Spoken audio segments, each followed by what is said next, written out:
Hey, fifth graders.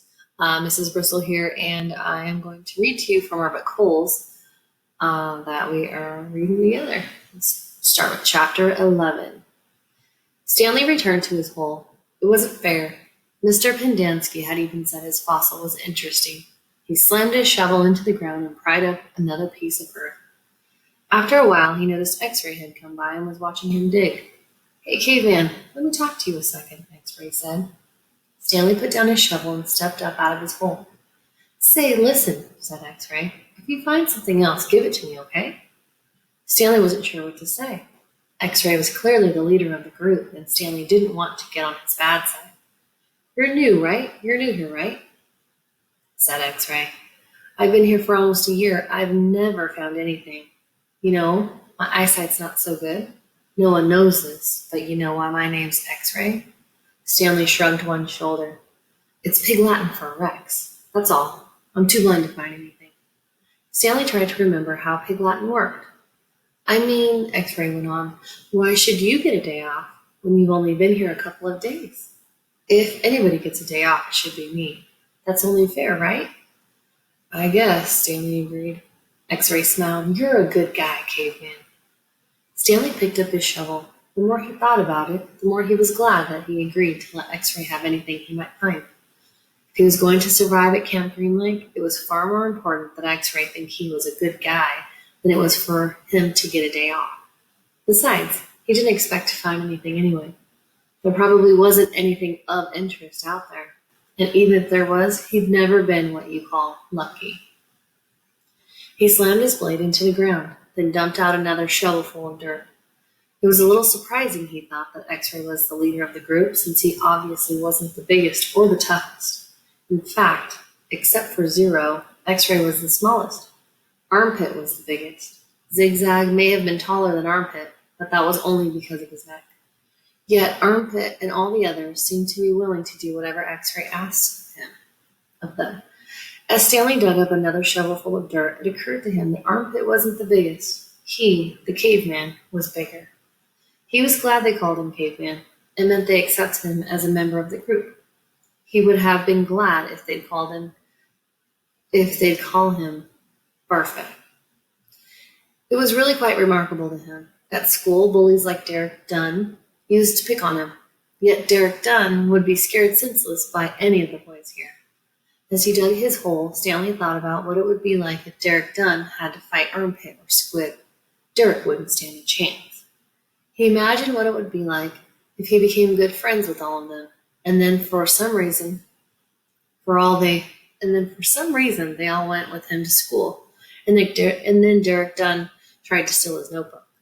Just what do you think you're doing? Asked Squid as he slams his hands into Derek Dunn's smug face. Caveman's our friend, says Armpit, grabbing him by the shin collar. Stanley played the scene over and over again in his mind, each time watching another boy from the Group D beat up Derek Dunn. It helped him dig his hole and ease his own suffering. Whatever pain he felt was being felt 10 times worse by Derek. Chapter 12. Again, Stanley was the last one to finish digging. It was late afternoon when he dragged himself back to the compound. This time, he would have accepted a ride on the truck if it was offered. When he got to the tent, he found Mr. Pendanski and the other boys sitting in a circle on the ground. Welcome, Stanley, said Mr. Pendanski. Hey, caveman, you get your hole dug? Asked Magnet. He managed to nod. You spit in it? Asked Squid. He nodded again. You're right, he said to X-Ray. The second hole's the hardest. X-Ray shook his head. The third hole's the hardest, he said. Come join our circle, said Mr. Pendanski. Stanley plopped down between Squid and Magnet. He needed to rest up before taking a shower. We've been discussing what we want to do with our lives, said Mr. Pendanski. We're not going to be at Camp Green Lake forever. We need to prepare for the day we leave here and join the rest of society. Hey, that's great, Mom, said Magnet. They're going to finally let you out of here. They're going to finally let you out of here? The other boys laughed. Okay, Jose, said Mr. Pendanski. What do you want to do with your life? I don't know, said Magnet. You need to think about that, Mr. Pendanski, said Mr. Pendanski. It's important to have goals. Otherwise, you're going to end up right back in jail. What do you like to do? I don't know, said Magnet. You must like something, said Mr. Pendanski. I like animals, said Magnet. Good, said Mr. Pendanski. Does anyone know of any jobs that involve animals? Veterinarian, said Armpit. That's right, said Mr. Pendanski. He could work at a zoo, said Zigzag. He belongs in a zoo, said Squid, and he and X-Ray laughed. How about you, Stanley? Any ideas for Jose? Stanley sighed. Animal trainer, he said. Like for the circus or movies or something like that? Any of those jobs sound good to you, Jose? Said Mr. Pendanski. Yeah, I like what Caveman said about training animals for movies. I think it would be fun to train monkeys. X-Ray laughed. Don't laugh, Rex, said Mr. Pendanski. We don't laugh at people's dreams. Someone's going to have to train monkeys for the movies. Who are you kidding, Mom? Asked X-Ray. Magnet's never going to be a good monkey trainer. You don't know that, said Mr. Pendanski. I'm not saying it's going to be easy. Nothing in life is easy. But there's no reason to give up. You'll be surprised what you can accomplish if you set your mind to it. After all, you only have one life, so you should try to make the most of it. Stanley tried to figure out what he'd say if Mr. Pendanski asked him what he wanted to do with his life. He used to think he wanted to work for the FBI, but this didn't seem the appropriate place to mention that. So far, you've all done a pretty good job at messing up your lives, said Mr. Pendanski. I know you think you're cool, he looked at Stanley. So you're caveman now, huh? You like digging holes, caveman? Stanley didn't know what to say. Well, let me tell you something, caveman. You are here on account of one person. If it wasn't for that person, you wouldn't be here digging holes in the hot sun. You know who that person is? My no-good, dirty, rotten, pig-stealing great-great-grandfather, the other boys howled with laughter. Even Zero smiled. It was the first time Stanley had ever seen Zero smile. He usually had such an angry expression on his face. Now he had such a huge smile it almost seemed too big for his face, like the smile on a jack-o'-lantern. No, said Mr. Pendanski. That person is you, Stanley. You're the reason you are here. You're responsible for yourself. You messed up your life, and it's up to you to fix it. No one else is going to do it for you, or any of you. Mr. Pendanski looked from one boy to another. You're all special in your own way, he said. You've all got something to offer. You have to think about what you want to do, then do it. Even you, Zero. You're not completely worthless. The smile was now gone from Zero's face. What do you want to do with your life? Mr. Pendanski asked him. Zero's mouth was shut tight. As he glared at Mr. Pendanski, his dark eyes seemed to expand. What about it, Zero? Asked Mr. Pendanski. What do you like to do? I like to dig holes. Chapter 13. All too soon, Stanley was back out on the lake, sticking his shovel into the dirt. X-Ray was right. The third hole was the hardest. So was the fourth hole, and the fifth hole, and the sixth hole, He dug his shovel into the dirt. After a while, he'd lost track of the day of the week and how many holes he'd dug. It all seemed like one big hole, and it wouldn't take a year and a half to dig it. He'd guessed he'd lost at least 5 pounds. He figured that in a year and a half, he'd be either in great physical condition or else dead. He dug his shovel into the dirt. It couldn't always be this hot, he thought. Surely it got cooler in December. Maybe then they froze. He dug his shovel into the dirt. His skin had gotten tougher. It didn't hurt so much to hold the shovel. As he drank from his canteen, he looked up at the sky. A cloud had appeared earlier in the day. It was the first cloud he remembered seeing since coming to Camp Greenland. He and the other boys had been watching it all day, hoping it would move in front of the sun. Occasionally it got close, but it was just teasing them. His hole was waist deep. He dug his shovel into the dirt. As he dumped it out, he thought he saw something glisten as it fell onto the dirt pile. Whatever it was quickly buried. Stanley stared at the pile for a moment, unsure if he'd even seen it. Even if it was something, what good would it do to him? He'd promised to give anything he found to X-Ray. It didn't seem worth the effort to climb out of this hole and check it out. He glanced up at the cloud, which was close enough to the sun that he had to squint to look at it. He dug his shovel back into the earth, scooped out some dirt, and lifted it over his dirt pile. But instead of dumping it there, he tossed it off to the side. His curiosity had gotten the better of him. He climbed up out of his hole and sifted his fingers through the pile. He felt something hard and metallic. He pulled it out. It was a gold tube, about as long as wide as the second finger on his right hand. The tube was open at one end and closed at the other. He used a few drops of his precious water to clean it. There seemed to be some kind of design on the flat closed end. He poured a few more drops of water on it and rubbed it on the inside of the pants pocket. He looked again at the design engraved in the flat bottom of the tube. He could see an outline of a heart with the letters KB etched inside it. He tried to figure out some way that he wouldn't have to give it to X-Ray. He could just keep it, but that wouldn't do him any good. He wanted a day off. He looked at the large piles of dirt near where X-Ray was digging. X-Ray was probably almost finished for the day. Getting the rest of the day off would hardly do him much good. X-Ray would first have to show the tube to Mr. Sir and Mr. Pendanski, who would then have to show it to the warden. By then, X-Ray might be done anyway. Stanley wondered about trying to secretly take the tube directly to the warden. He could explain the situation to the warden, and the warden might make up an excuse for giving him a day off, so X-Ray wouldn't suspect. He looked across the lake toward the cabin under the 2 oak trees. The place scared him. He'd been at Camp Green Lake almost 2 weeks, and he still hadn't seen the warden. That was just as well. If he could go his entire year and a half without seeing the warden, that would be fine with him. Besides, he didn't know if the warden would find the tube interesting. He looked at it again. It looked familiar. He thought he had seen something like it somewhere before, but he couldn't quite place it. "What you got there, caveman?" asked Zigzag. Stanley's large hand closed around the tube. "Nothing, just, It was useless. "I think I might have found something. Another fossil? No, I'm not sure what it is. Let me see it," said Zigzag. Instead of showing it to Zigzag, Stanley brought it to X-Ray. Zigzag followed. X-Ray looked at the tube, then rubbed his dirty glasses on his dirty shirt and looked at the tube again. One by one, the boys dropped their shovels and came to look. "It looks like an old shotgun shell," said Squid. "Yeah, that's probably what it is," said Stanley. He decided not to mention the engraved design. Maybe nobody would notice it. He doubted X-Ray could see it. "No, it's too long a thing to be a shotgun shell," said Magnet. "It's probably just a piece of junk," said Stanley. "Well, I'll show it to Mom," said X-Ray. "See what he thinks." "Who knows? Maybe I'll get a day off." "Your hole's almost finished," said Stanley. "Yeah, so?" Stanley raised and lowered his shoulders. "So why don't you wait until tomorrow to show it to Mom?" he suggested. "You can pretend you found it first thing in the morning. Then you get the whole day off instead of just an hour or so this afternoon."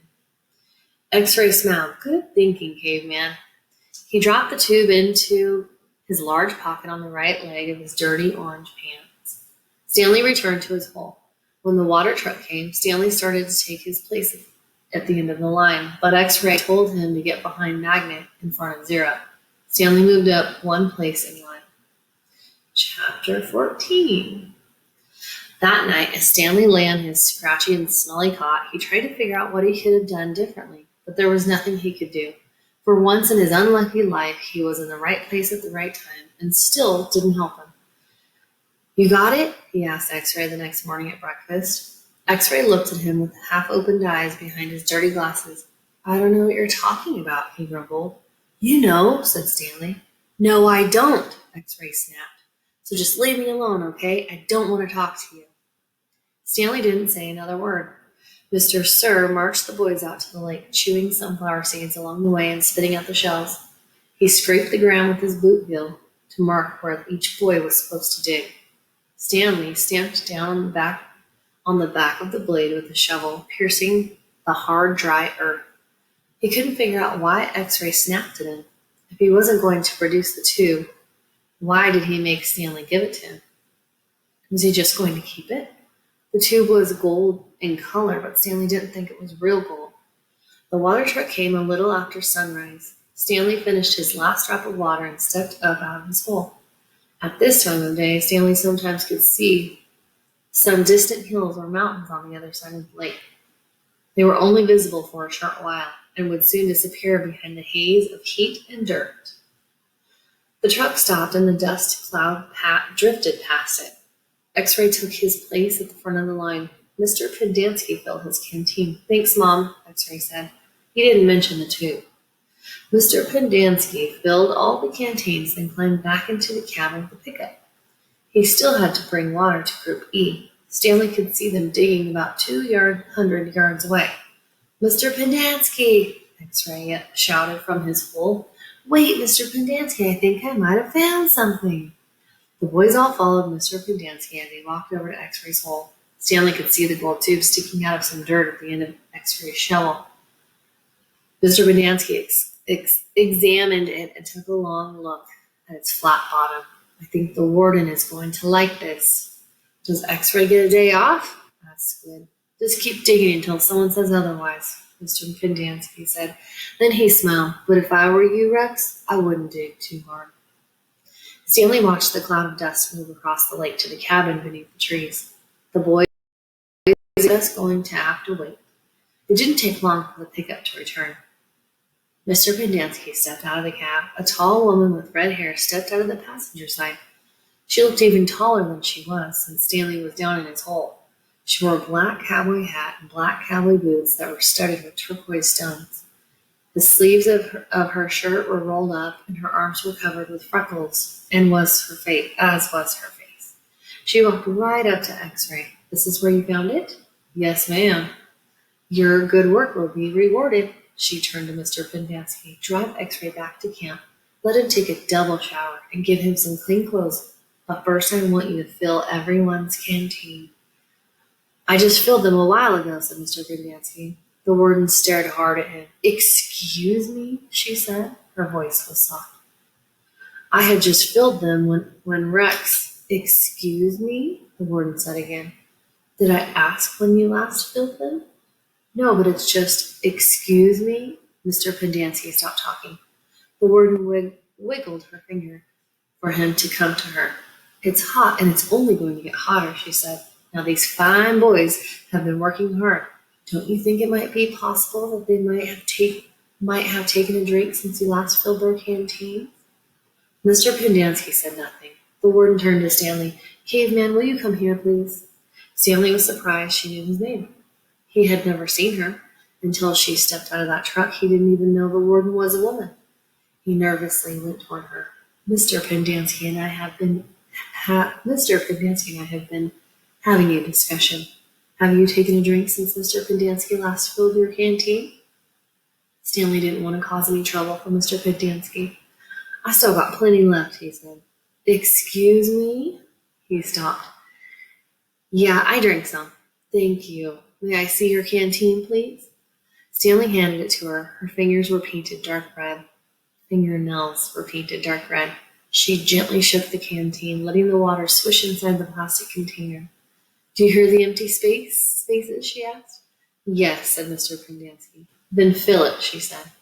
And the next time I tell you to do something, I expect you to do it without questioning my authority. If it's too much trouble for you to fill a canteen, I'll give you a shovel. You can dig the hole, and the caveman can fill the canteen. She turned back to Stanley. I don't think that would be too much trouble for you, would it? No, Stanley said. So what will it be? She asked Mr. Pendanski. Do you want to fill the canteens, or do you want to dig? I'll fill the canteen, said Mr. Pendanski. Thank you. Chapter 15. Mr. Pendanski filled the canteens. The warden got a pitchfork out of the back of the pickup.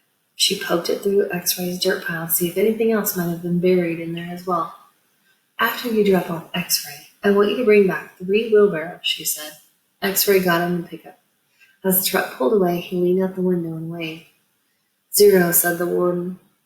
I want you to take over X-Ray's hole. She seemed to know that Zero was the fastest digger. Armpit and Squid, you will keep digging where you have been, she said. But you're each going to have a helper. Zigzag, you help Armpit. Magnet, you help Squid. And Caveman, you'll work for Zero. We're going to dig the dirt twice. Zero will dig it out of the hole, and Caveman will carefully shovel it into a wheelbarrow. Zigzag will do the same for Armpit and the same with Magnet and Squid. We don't want to miss anything. If either of you find something, you'll both get the rest of the day off, and a double shot. When the wheelbarrows are full, you are to dump them away from this area. We don't want any dirt piles to get in the way. The warden remained at the site for the remainder of the day, along with Mr. Pendanski and Mr. Sir, who showed up after a while. Occasionally, Mr. Sir would leave and take water to the other groups of campers, but otherwise he and the water truck stayed parked there. The warden saw to it that nobody in Group D was ever thirsty. Stanley did as he was told. He carefully looked through all the dirt dug up by Zero as he shoveled it into the wheelbarrow. Though he knew he wouldn't find anything, it was easier than digging his own hole. When the wheelbarrow was full, he took it a good distance away before dumping it. The warden couldn't keep still. She kept walking around, looking over the boys' shoulders, sticking her pitchfork through the dirt piles. "You're doing just fine, she told Stanley. After a while, she told the boys to switch places so that Stanley zigzagged and Magnet dug in the holes and Zero, Armpit, and Squid shoveled the excavated dirt into the wheelbarrows. After lunch, Zero took over the digging again and Stanley returned to the wheelbarrow. "There's no hurry," the warden said several times. "The main thing is not to miss anything." The boys dug until each hole was well over 6 feet deep and wide. Still, it was easier for 2 boys to dig a 6-foot hole than it was for one boy to dig a 5-foot hole. "All right, that's enough for today," the warden said. "I've waited this long, I can wait another day." Mr. Sir drove her back to her cabin. "I wonder how she knew all our names," Stanley said as he walked back to the compound. "She watches us all the time," said Zigzag. "She's got hidden microphones and cameras all over the place. In the tents, the rec room, the shower." "The shower?" asked Stanley. He wondered if Zigzag was just being paranoid. "The cameras are tiny," said Armpit. "No bigger than a toenail on your little toe." Stanley had his doubts about that. He didn't think they could make cameras that small. Microphones? Maybe. He realized that was why X-Ray didn't want to talk to him about the gold tube at breakfast. X-Ray was afraid the warden might have been listening. One thing was certain, they weren't just digging to build character. They were definitely looking for something. And whatever they were looking for, they were looking in the wrong place. Stanley gazed out across the lake toward the spot where he had been digging yesterday, where he found the gold tube. He dug the hole into his memory. Chapter 16. As Stanley entered the rec room, he could hear X-Ray's voice from all the way across the room. "See what I'm saying?" X-Ray said. "Am I right or am I right?" The boys' bodies in the room were a little more The other bodies in the room were a little more than bags of flesh and bones dumped across broken chairs and couches. X-Ray was full of life, laughing and waving his arms around as he talked. "Yo, caveman, my man," he called out. Stanley made his way across the room. "Hey, slide on over, Squid," said X-Ray. "Make room for the caveman." Stanley crashed on the couch. He had looked for a hidden camera in the shower. He hadn't seen anything, and he hoped the warden hadn't either. "What's the matter?" asked X-Ray. "You guys tired or something?" He laughed. "Hey, keep it down, will you?" groaned Zigzag. "I'm trying to watch TV." Stanley glanced uncertainly at Zigzag, who was staring very intently at the busted television screen. The warden greeted the boys at breakfast the next morning and went with them to the holes. 4 dug in the holes, and 3 tended to the wheelbarrows. "Glad you're here, X-Ray," she said to him. "We need your sharp eyes." Stanley spent more time pushing the wheelbarrow than digging because he's such a slow digger. He carted away the excess dirt and dumped it into the previous dug holes. He was careful not to dump any of it in the hole where the gold tube was actually found. He could see the tube in his mind. It seemed so familiar, but he just couldn't place it. He thought that it might have been the lid to a fancy gold pen. KB could have been the initials of a famous author. The only famous authors he could think of were Charles Dickens and William Shakespeare and Mark Twain. Besides, it didn't really look like the top of a pen. By lunchtime, the warden was beginning to lose her patience. She made them eat quickly so they could get back to work. "If you can't get them to work any faster," she told Mr. Sir, "then you're going to have to climb down there and dig with them." After that, everyone worked faster, especially when Mr. Sir was watching them. Stanley practically ran when he pushed his wheelbarrow. Mr. Sir reminded them that they weren't Girl Scouts. They didn't quite They didn't quit digging until after every other group had finished. Later, as Stanley sat sprawled across an understuffed chair, he tried to think of a way to tell the warden where the tube really was found, without getting himself or X-Ray into trouble. It didn't seem possible. He even thought about sneaking out at night and digging in that hole by himself. But the last thing he wanted to do after digging all day was to dig at night too. Besides, the shovels were locked up at night, presumably so they couldn't be used as weapons. Mr. Pendanski entered the rec room. "Stanley," he called as he made his way to him. "His name's Caveman," said X-Ray. "Stanley," said Mr. Pendanski. "My name's Caveman," said Stanley. "Well, I have a letter here for someone named Stanley Yelnats," said Mr. Pendanski. He turned over an envelope in his hand. "It doesn't say Caveman anywhere." Thanks," Stanley said, taking it. It was from his mother. "Who is it from?" Squid asked. "Your mother?" Stanley put it in the big pocket of his pants. "Are you going to read it to us?" asked Thornfield. "Give him some space," said X-Ray. "If Keyman doesn't want to read it to us, he doesn't have to. It's probably from his girlfriend." Stanley smiled. He read it later, after the other boys had gone to dinner. "Dear Stanley, it was wonderful to hear from you. Your letter made me feel like one of the other moms who can afford to send their kids to summer camp. I know it's not the same, but I am very proud of you for trying to make the best of a bad situation. Who knows? Maybe something good will come of this. Your father thinks he's real close to a breakthrough in his sneaker project. I hope so. The landlord is threatening to evict us because of the odor. I feel sorry for the little old lady who lived in a shoe.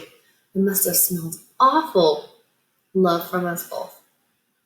"What's so funny?" Zero asked. It startled him. He thought Zero had gone to dinner with the others. "Nothing, just something my mom wrote." "What'd she say?" Zero asked. "Nothing." "Oh, sorry," said Zero. "Well, see, my dad is trying to invent a way to recycle old sneakers. So the apartment kind of smells bad because he's always cooking these old sneakers. So anyway, in the letter, my mom said she felt sorry for that little old lady who lived in a shoe, because it must have smelled bad in there." Zero stared blankly at him. "You know the nursery rhyme?" Zero said nothing. "You've heard the nursery rhyme about the little old lady who lived in the shoe?" "No." Stanley was amazed. "How does it go?" asked Zero. "Didn't you ever watch Sesame Street?" Stanley asked. Zero stared blankly. Stanley headed on to dinner. He would have felt pretty silly reciting nursery rhymes at Camp Green Lake. Okay, hope you guys enjoyed that. Chapter 11 to 16. I believe Mrs. Bodell is up next. Enjoy.